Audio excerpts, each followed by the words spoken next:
आपली कीर्तनाची वेळ संपली, पण मी तुम्हाला सांगितलं अगोदर, कंटाळा आला की सांगा, मी लगेच बंद करतो.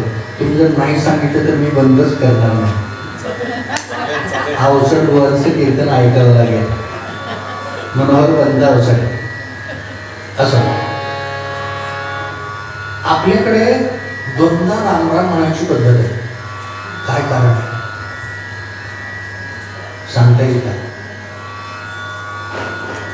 सुरुवातीला एखादा माणूस नवीन जर पहिल्यांदा भेटला तर तो काय म्हणतो? दोनदाच म्हणतो राम राम हो म्हणतो की नाही? काही एकदाच म्हणतो, दोनदा म्हणतो.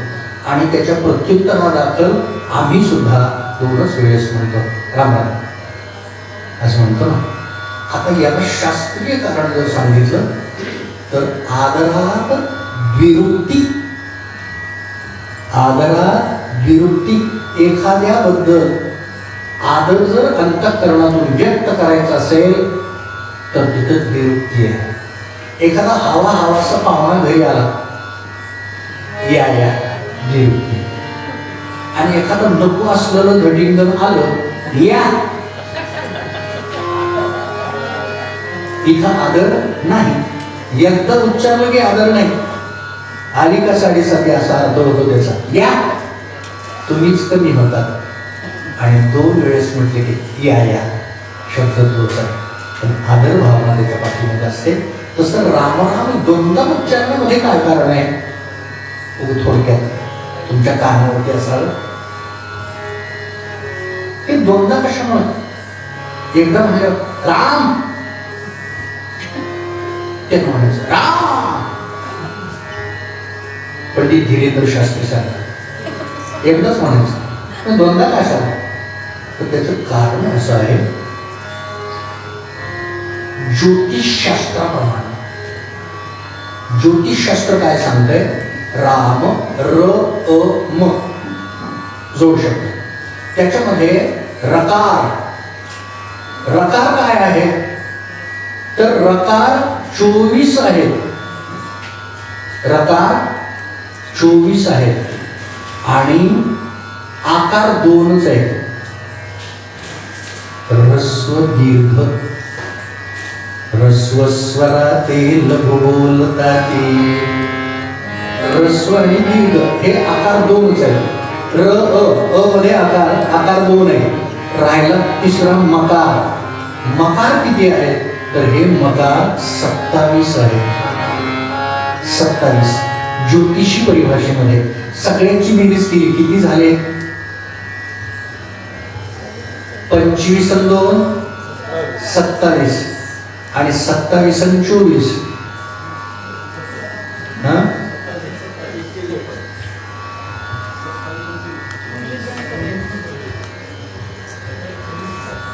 नाही.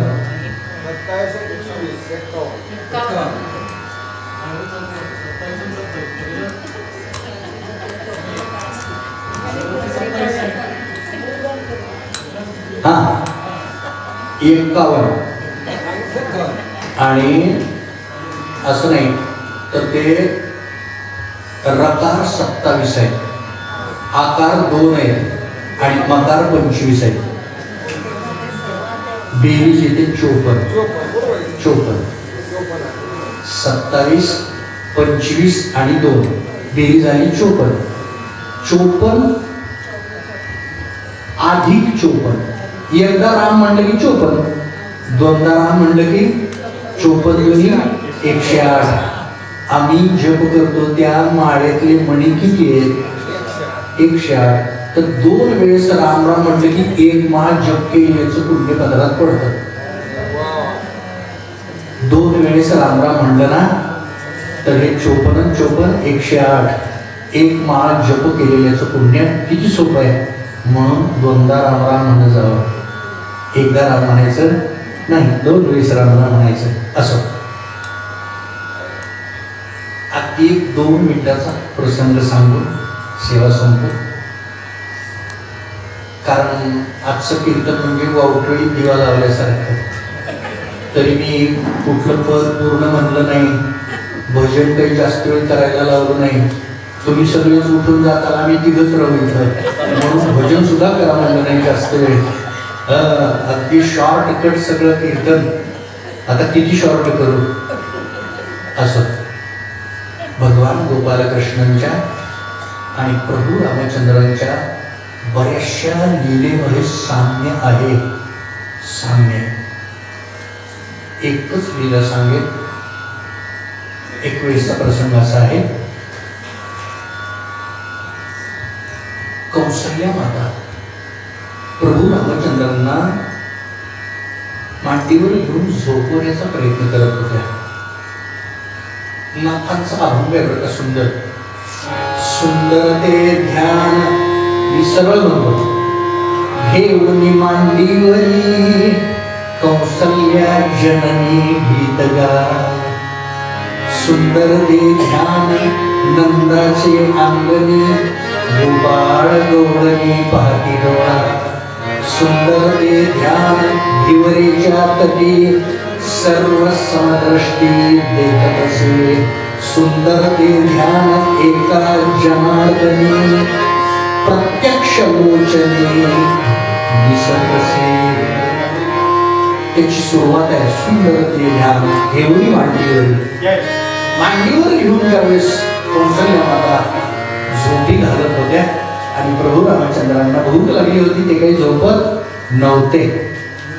मग कौसल्या मातेनं काय केलं, म्हणजे याला भरपूर पोटभर जेवण घातल्याशिवाय याला झोपायचं नाही. म्हणून त्याच्या आवडीचा पदार्थ बनवला आणि तो त्याला खाऊ घातला. प्रभू रामचंद्रांना भरवलं आणि खाल्ल्यानंतर तृप्त जेथे झाले आणि कौसल्याच्या मांडीवरती प्रभू रामचंद्र घोळू लागले. क्षणात झोपी गेले. झोपल्यानंतर कौसल्यानं पाहिलं आता झोपलंय, म्हणजे याला टाकावं आणि आपला उद्योग पाहावा असं म्हणून प्रभू रामचंद्रांना पाळण्यावर येथे टाकलं. आणि त्या दिवशी कुलदेवतेला नैवेद्य करायचा होता. मग कौसल्येनं स्नानाधिक सगळे करणं आटोपले आणि सुंदर प्रकारचा नैवेद्य तयार केला. नैवेद्य तयार केला. कुलदेवतेची षोडशोपचारे पूजा केली आणि पूजा केल्यानंतर नैवेद्याचं ताट जे होतं ते काय पदार्थ केलतात उगे कशाला सांगू, पाणी सुद्धा ते नैवेद्य दाखवला.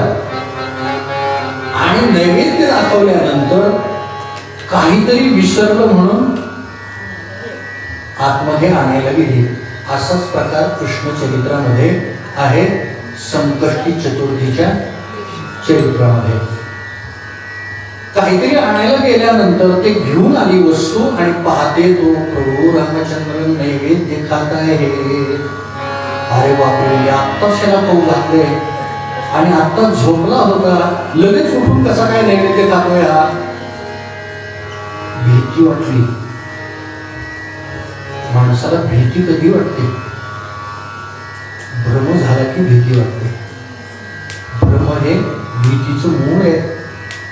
दोरीवर साप भासला असतो का तो साप? नसतो, परंतु भ्रम होतो. दोरीवर साप भासतो आणि भीती वाटते. वाटते की नाही? अर्जुन महाराज म्हणतात अजी केवढू तरी कापडाचे. देवाला म्हणतोय अर्जुन, परी लहरीत होती असाचे सामर्थ या जीवाचे श्रेय तुला घेतले. साप होता का? नव्हता. पण नसलेल्या सापावर निर्माण झालेली भीती कधी होती. सगळ्या अंगावर काटा फुटला, बोबडी वळली, साप साप म्हणता येणार. साप नव्हता परंतु भीती खरी होती. असा प्रकार आहे. म्हणून भ्रम हा भीतीचं मूळ आहे. ज्यावेळेस कौसल्याची अशी अवस्था झाली, उठली कौसल्या, पाळण्याकडे गेली. पाळण्याकडे जाऊन पाहते तो पाळण्यामध्ये प्रभू रामचंद्र निवांत झोपलेले होते, शांत झोपलेले होते. मग मात्र असं वाटलं काय प्रकार आहे हा. पुन्हा देवघरामध्ये आली.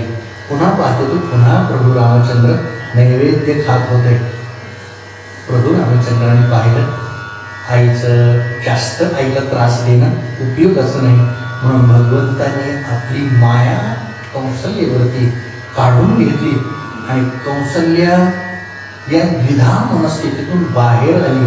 मग तिला एक ज्ञान अशा प्रकारचं झालं की माझ्या ठिकाणी जन्मलेला हा पुत्र दुसरं तिसरं कोणी नाही,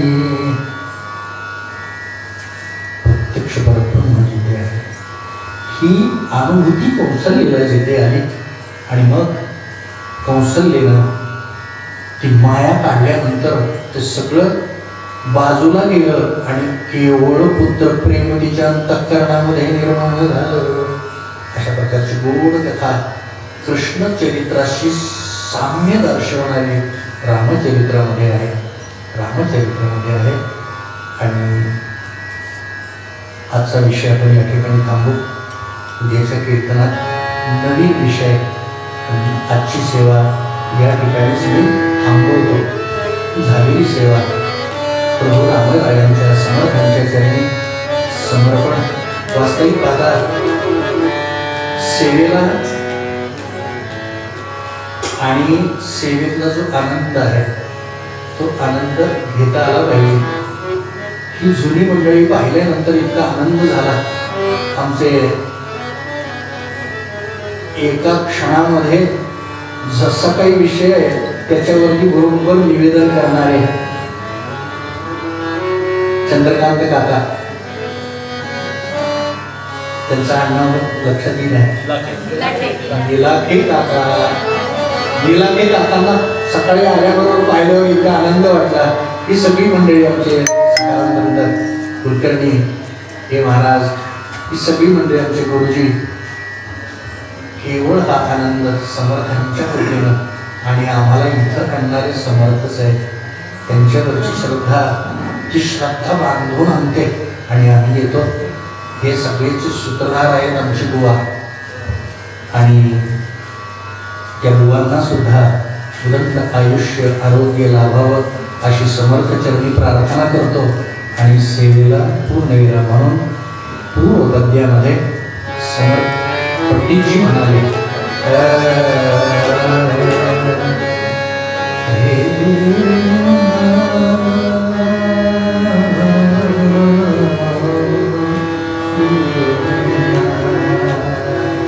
सुखासा लिखे पूर्ण वैराग्य, सुखासा लिखे पूर्ण वैराग्य, विशिष्टात विनाय विश्वास सर्वांचा सर्वांचा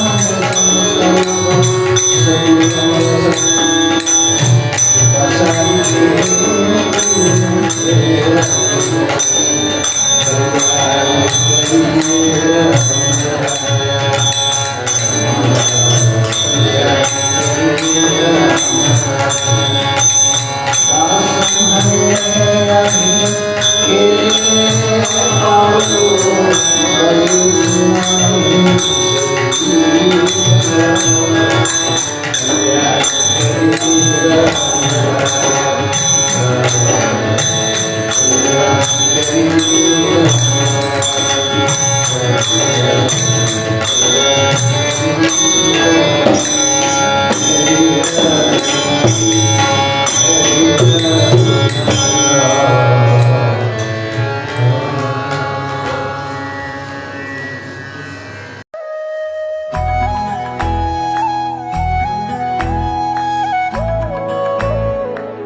अध्यात्मावर अशीच माहिती मिळवण्यासाठी देव माझा चॅनलला सबस्क्राईब करा.